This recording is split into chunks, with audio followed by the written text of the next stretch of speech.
partes?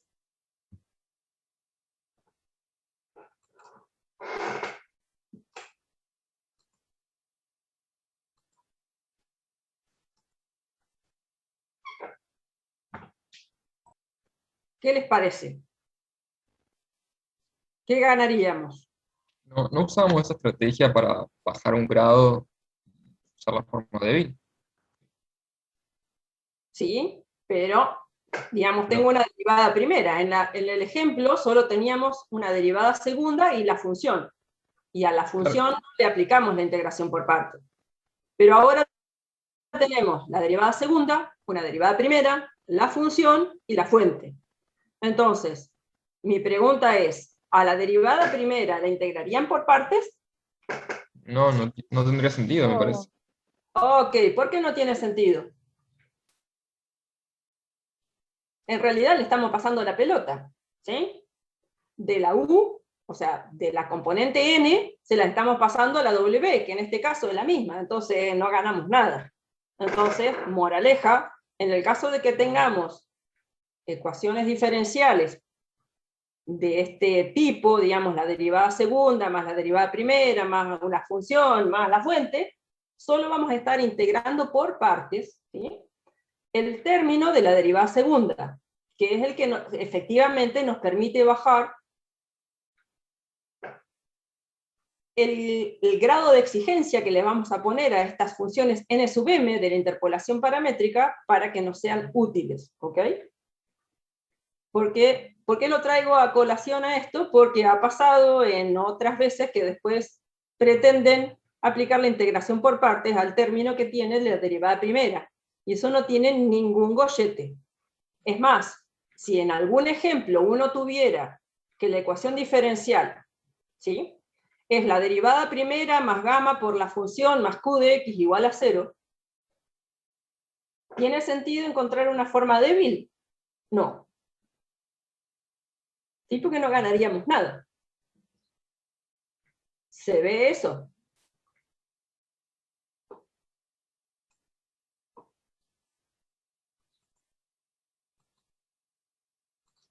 Porque eso es lo importante a analizar aquí, ¿sí? Lo único que voy a integrar por partes son los términos que tengan una derivada segunda, o si en algún momento de la vida nos toca, una derivada tercera, una derivada cuarta, pero no una derivada primera. ¿Ok? Parece medio de perogrullo, ¿sí?, como estar diciendo algo obvio, pero no siempre es obvio, ¿sí? Entonces, insisto, si nuestra ecuación diferencial a resolver fuera la derivada de u respecto de x más la función más una fuente igual a 0, ahí no habría que encontrar ninguna forma débil. Es eso, y con eso tenemos que resolverlo, ¿sí? Y uno dice, ¿y dónde aparecen ese tipo de ecuaciones diferenciales?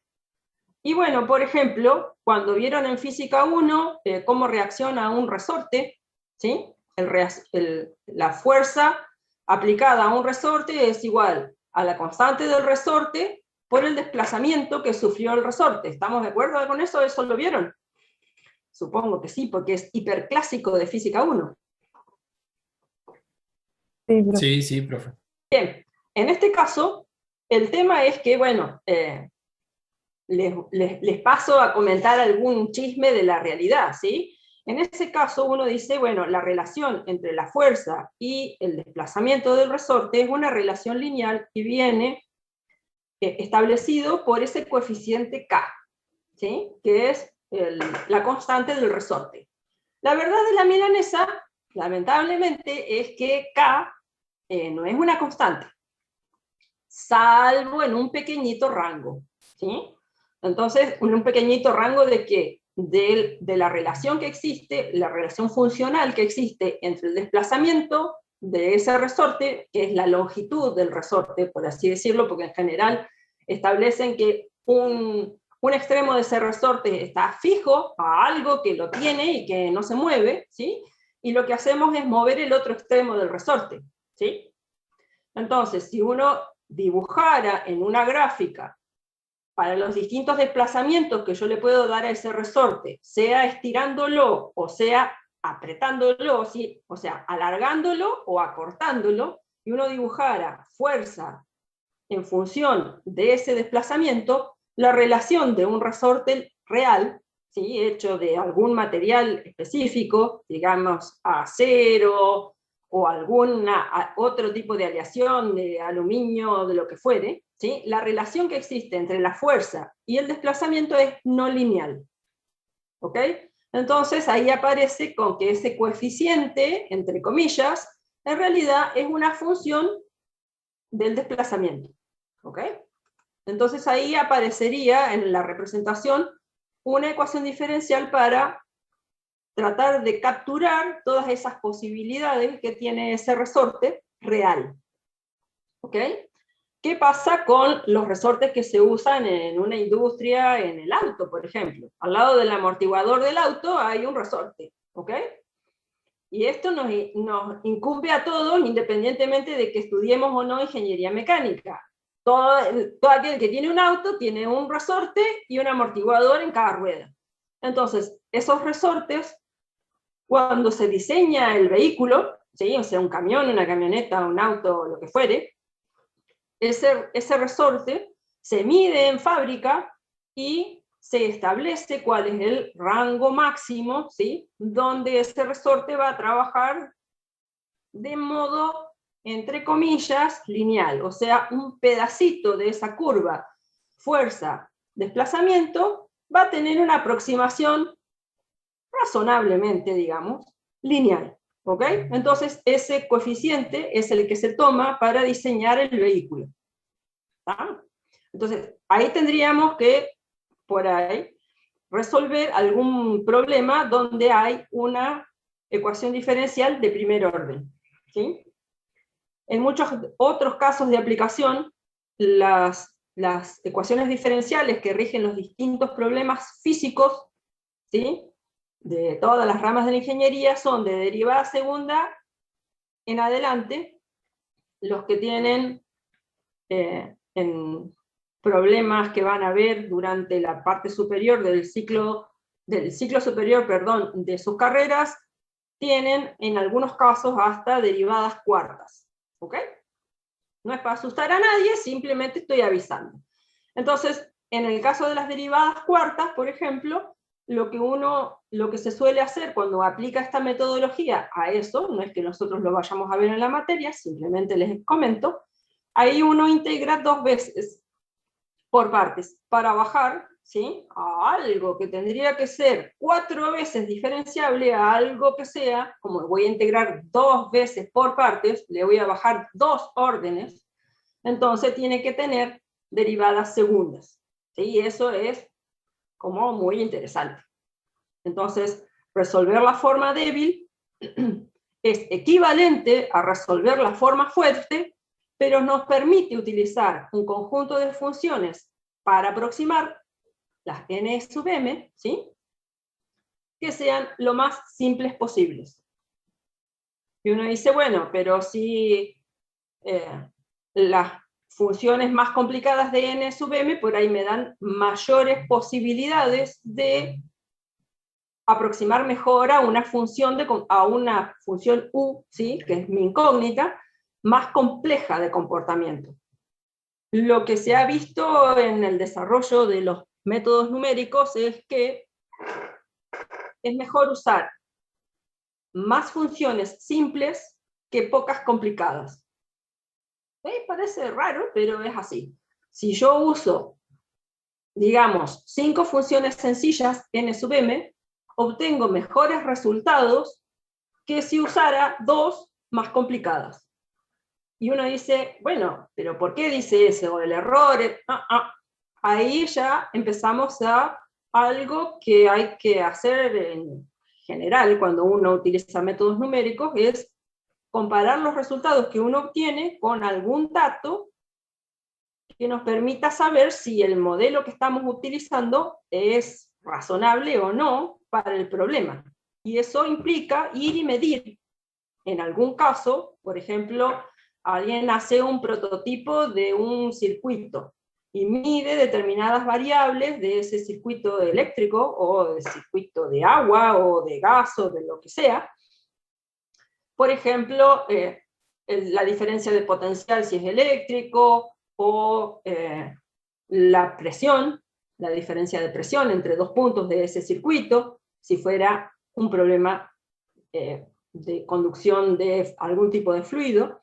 Entonces uno, en su modelo numérico, iría a ver qué tan bien está prediciendo esa diferencia de potencial eléctrico o esa diferencia de presión en un circuito donde hay un fluido, digamos, hay un montón de cañerías que llevan fluido, agua, petróleo, gas o lo que sea, mezcla de todas esas cosas, y uno dice, bueno, mi modelo me dio 2, y voy y mido ese prototipo que fabriqué en el taller o en algún sitio, digamos, voy, mido, lo someto a las mismas condiciones que yo consideré al momento de modelarlo, y me da, la medición me da 1.9. Entonces, ¿mi predicción es razonable o no?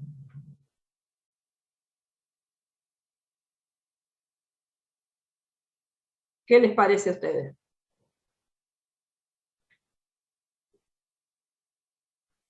¿O qué hubieran esperado ustedes?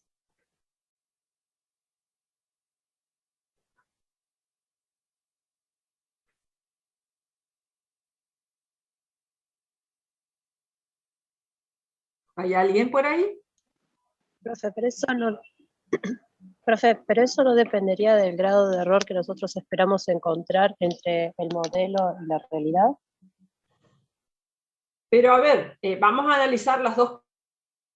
Podría afilar más el lápiz, decir, bueno, pongo más funciones o complejizo las funciones, pero no nos tenemos que olvidar que, según deberían haber visto en los laboratorios, ¿sí? Cuando hicieron algún laboratorio de física o de química, ¿sí? Las mediciones que yo hago también tienen errores. O sea, hay precisiones del instrumental que estoy usando, hay problemas en la forma en que hago la medición. Muchas mediciones son indirectas, no son directas, ¿sí? No puedo medir algo directamente, sino que tengo que medir otras cosas y después calcular lo que a mí me interesa saber. Entonces ahí también hay un error de medición más un error numérico, digamos, al sacar las cuentas. Entonces, estoy comparando algo que tiene un conjunto de errores, ¿sí? Que es la parte experimental, con otra cosa que también tiene su conjunto de errores, como ya lo venimos viendo desde métodos 1, que es la parte numérica, que en este caso sería el modelo.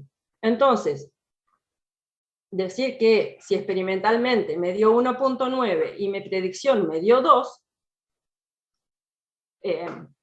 parece razonable. Ahora bien, ¿puede servirme o no? ¿Sí?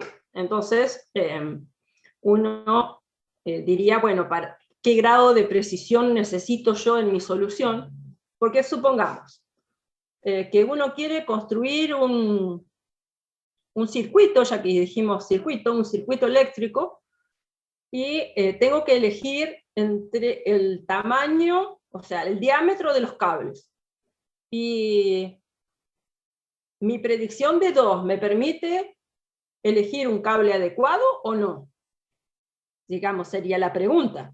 O si fuera un circuito para distribución de agua, uno dice, bueno, lo que voy a tener que estimar es el diámetro de la tubería que va a conducir ese agua en el circuito. Entonces, mi predicción me permite elegir el caño adecuado para ese circuito, digamos. Ahí estaría la cuestión de los errores y de las comparaciones.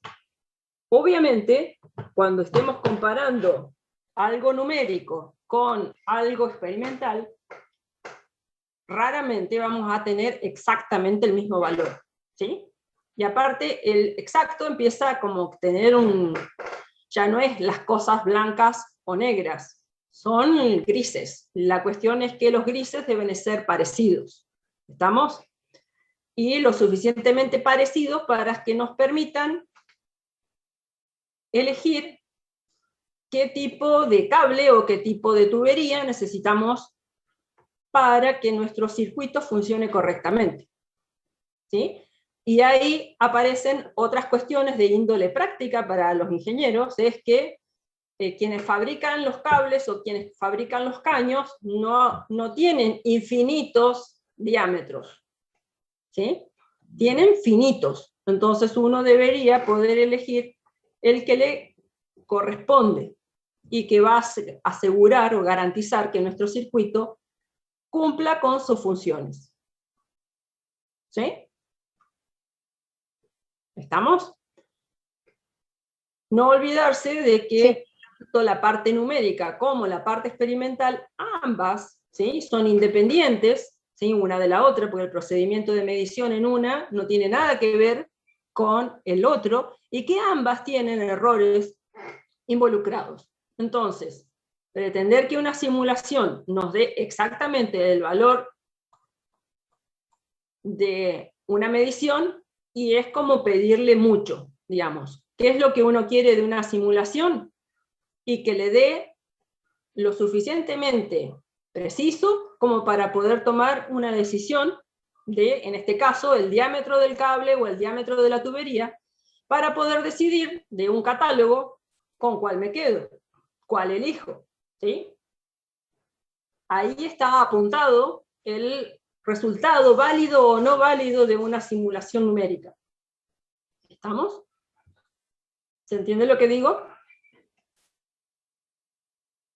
Sí. Y ambos procesos, tanto el de simulación como el experimental, son dos procesos que dan su trabajo y llevan su tiempo, etcétera, etcétera. No es que porque las cuentas las termine sacando una computadora, no lleva trabajo o no implica trabajo el construir un modelo numérico, ¿sí? Hacer un buen modelo numérico de algún problema de ingeniería no suele ser tan simple, y menos las primeras veces. ¿Ok? Bien, ¿hay preguntas? ¿Alguien se ha encontrado con algo acá que le ha resultado raro? ¿Alguna duda que haya que ir aclarando? ¿Pudieron ir haciendo el cuestionario? ¿Cómo les fue? Profe, yo tenía una duda justo en esa ecuación 2. Sí.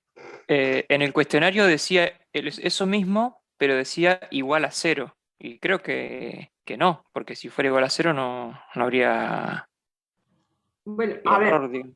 vamos a mirarlo aquí. Aquí tengo A aplicado a U sombrero. Ujú. ¿Sí? Si A estuviera aplicado a U, a la función solución analítica, eso Sí. sería un 0. Ah, claro, ahí sí, tal cual. ¿Ok? Pero si es a la sombrero, no, porque entonces no tendría aproximación.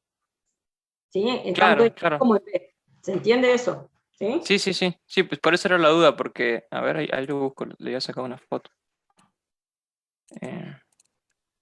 Justo creo que el último punto del cuestionario decía eso, pero lo decía eso, tal cual está escrito ahí, igualado a 0.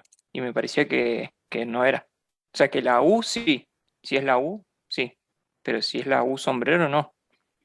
Digamos, por definición, no. Digamos, estaríamos haciendo uso de lo mismo que venimos viendo desde que planteamos y la interpolación paramétrica, ¿sí? Uno Claro. quiere hacer estos residuos, R de omega y R de gamma, 0 en promedio, ¿sí? Por eso está metido adentro de las integrales. Entonces, lo que uno busca es un conjunto de parámetros A sub m que hagan que en promedio esta suma de los dos residuos ponderados sea 0.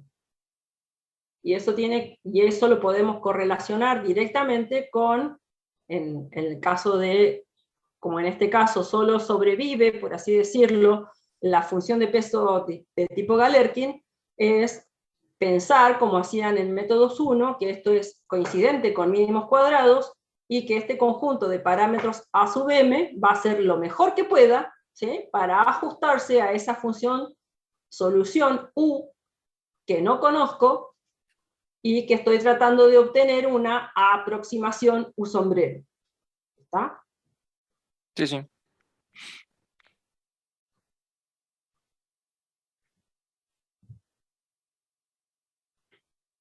¿Alguien más tiene preguntas? ¿Alguien se preguntó por qué preferimos pagar el precio de incorporar el residuo en el contorno, además del que ya veníamos trabajando con el residuo en el dominio? Dijimos varias cosas en la clase pasada. ¿Cómo, profe? ¿A qué te referís con la pregunta? Hasta este momento, ¿sí? Hasta la semana anterior, estábamos teniendo una U-sombrero que aquí adelante tenía una función chi, que se encargaba de las condiciones en el contorno. ¿Sí? Ahora le dijimos, chau chi, no te vamos a requerir más. Y ahora, ¿qué hicimos con las NM? Siguen siendo un conjunto linealmente independiente, pero ya no tienen que ser necesariamente cero en los contornos, que era lo que les veníamos pidiendo ahora, hasta ahora. ¿Hasta ahí vamos? Sí. Sí, sí. Ok. Entonces, debido a que le dijimos chau a la chi, apareció este término, ¿sí? El residuo en el contorno. ¿Ok? Sí, sí. ¿Por qué razón ustedes creen, que dijimos varias en la vez pasada, pero ahora la pregunto para ver si fui clara o no fui clara al expresarlo, ¿por qué preferimos pagar el precio de resolver este residuo y no de encontrar la chi?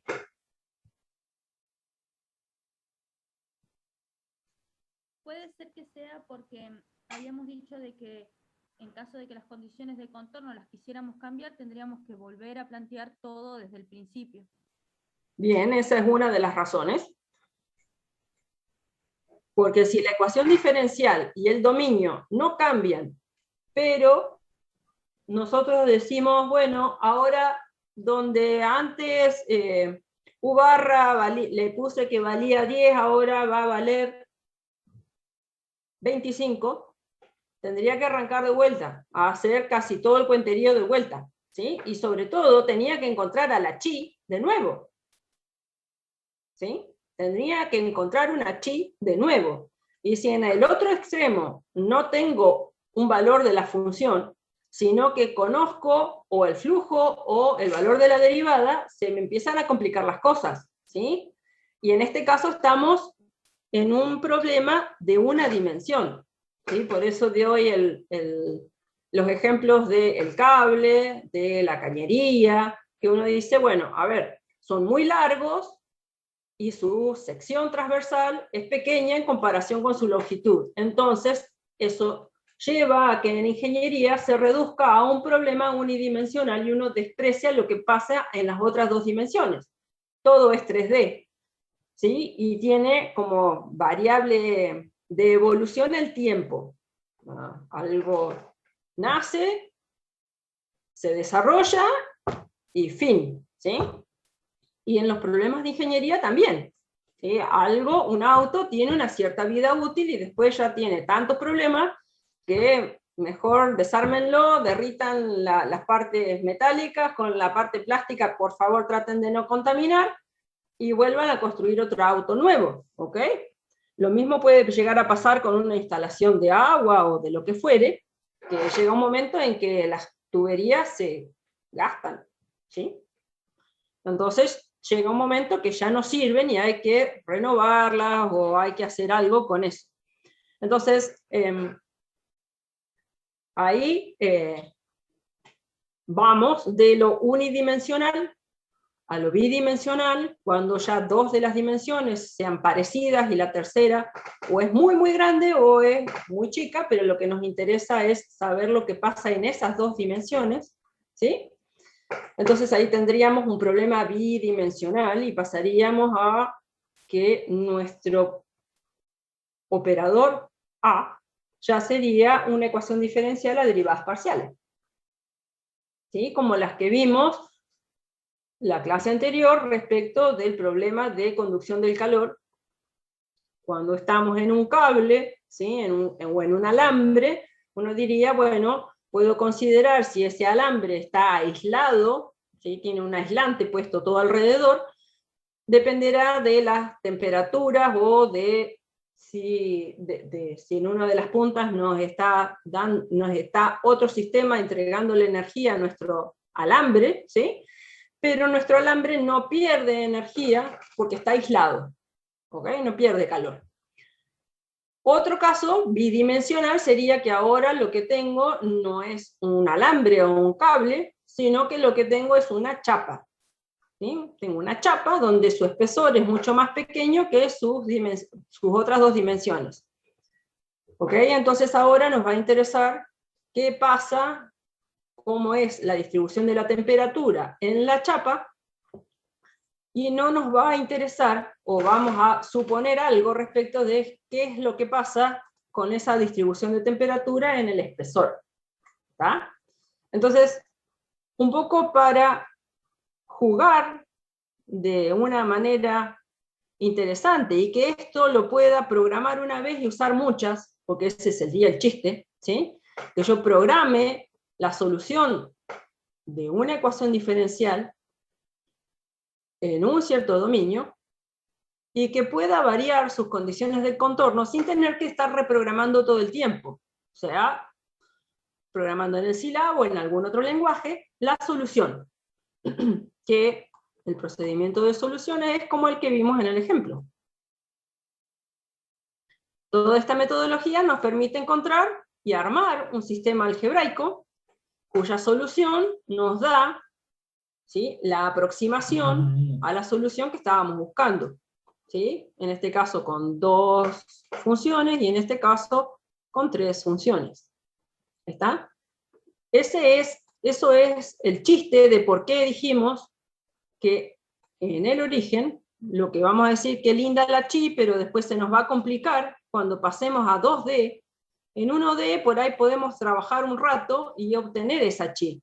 Pero cuando mi problema cambie de dimensión a 2D, por ejemplo, encontrar una chi que satisfaga las condiciones de contorno en el contorno gamma, ¿sí?, que pueden ir variando un montón, ¿sí? En un pedacito vale una cosa, en otro pedacito vale otra.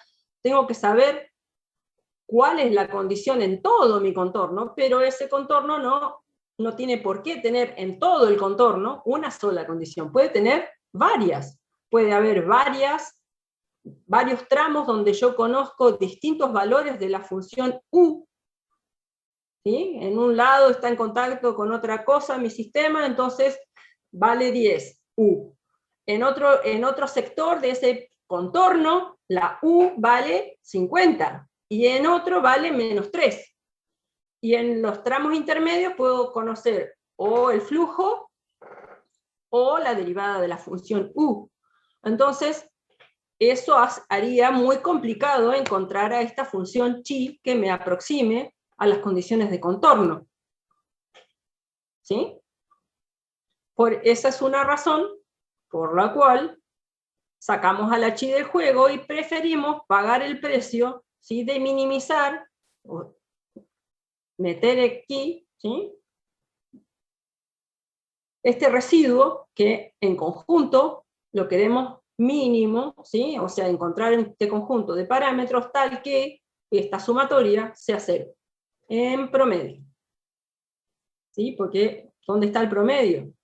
Está porque aquí estoy diciendo que tengo integrales. Las W sub L sabemos que no son 0 dentro de nuestro dominio y de nuestro contorno. Entonces, es una manera indirecta de decirle al residuo en omega y al residuo en gamma que son los que tienen que hacerse 0. ¿Y a través de qué? De una adecuada selección, ¿sí?, de parámetros a sub m.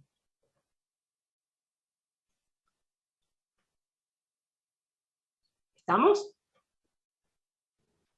Sí, profe, hasta ahí vamos. Bien, me alegro. Todo esto tiene como finalidad un poquito más adelante, vamos a arribar a una metodología donde hay muchísimos programas ya hechos por otra gente, incluso programas que podrían hacer ustedes mismos, teniendo como base esto que está aquí, ¿sí? Esta suma de los residuos igual a 0, y teniendo en cuenta las funciones de peso, y dijimos que estos dos son conjuntos independientes, los puedo elegir sin que tengan nada que ver uno con el otro, salvo que, como ya lo vimos, nos convenga. Entonces podríamos elegir a la WL barra, que es lo que en general se hace, de modo tal de que nos convenga para reducir esta expresión, que es la forma débil de nuestro problema, y tratar de lograr que este término, que está evaluado en los contornos, y habíamos dicho aquellos contornos donde este término sea muy parecido, ¿sí?, a este otro término, y el muy lo hacemos parecido con una adecuada elección del WL barra. ¿Ok? Entonces, este término lo cancelamos con esto, y en vez de tener 5 términos, vamos a pasar a tener 3. ¿Ok? Entonces, vamos hacia un conjunto de cosas que vamos a ir estableciendo lentamente, y que, insisto, desde la primera clase con la interpolación paramétrica, luego residuos ponderados, luego aplicamos eso para resolver ecuaciones diferenciales con la chi, ahora usamos todo eso pero sin la chi, y nos apareció el residuo en el contorno, ¿sí? Y además a eso le agregamos que una forma conveniente, en muchos casos, es resolver la forma débil del problema, porque nos baja las exigencias sobre las funciones que vamos a usar en la aproximación un sombrero, ¿sí? Entonces, hacia allá vamos.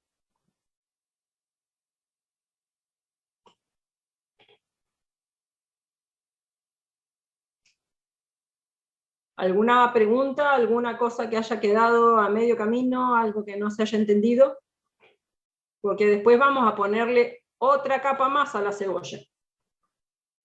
Entonces es mejor que las capitas de adentro ya estén firmes.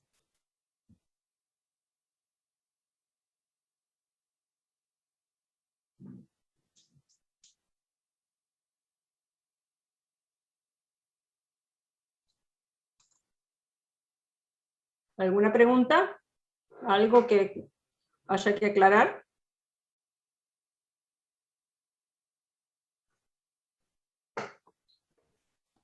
Por ahora parece que no, profe. Si quiere Bien. continuar.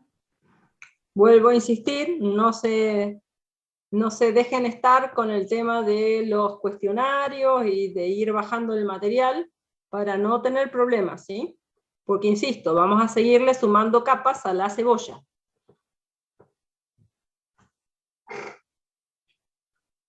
Que no es parcial esto. Claro, no estamos trabajando con derivadas parciales. No. Perfecto. Estas son derivadas totales. Buenísimo. Esa duda tenía, gracias. De nada.